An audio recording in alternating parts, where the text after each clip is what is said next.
Not see my tomb. That's because I was still alive. I was buried here last year on December the 7th, 2013. But I'm so glad this year to be included as a part of Angels on the Bluff. Some people have contested my selection, saying that a politician is anything but an angel. This is particularly true of one who has served as a former governor of the state of Mississippi. Although I would have preferred postponing my return to Natchez, there's no place I'd rather be buried. This is home. I was born in nearby Washington, Mississippi on Valentine's Day, 1928. I was raised and remained a Catholic throughout my life. In fact, to this date, I am the only Catholic to have served as Mississippi's chief executive officer.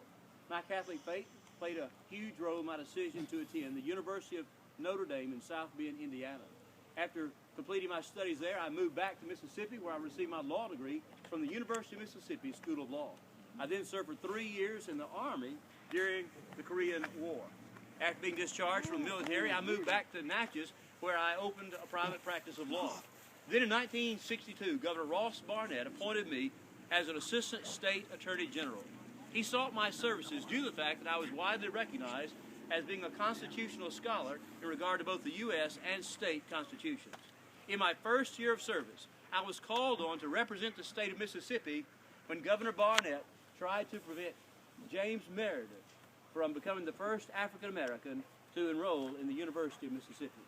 And although I faithfully discharged my duties, I came to understand firsthand during the Civil Rights era the need for greater diversity in our state. When I became governor, I acted upon those convictions by appointing minorities to positions of leadership. Those appointments included both women as well as African Americans. In fact, I have the distinction of appointing Reuben Anderson, the first African American to sit on the Mississippi State Supreme Court. I served as Assistant Attorney General from 1962 through 1975. I left that position to enter the practice of law in Jackson. But then in 1979, I ran for and was elected State Attorney General. During those days, I developed a reputation as a consumer advocate because I fought utility companies who were trying to raise rates.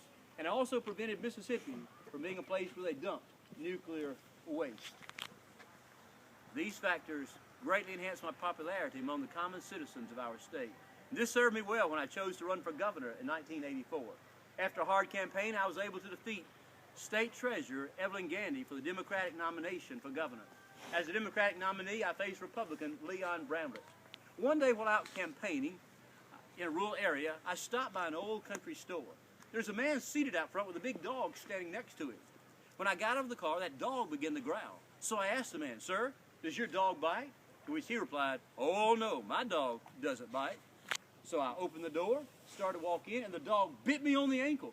I turned to the man and exclaimed, "I thought you told me your dog didn't bite." To which he replied, "That's not my dog." My campaign against Leon Bramlett proved to be a bitter battle that became one of the messiest episodes in Mississippi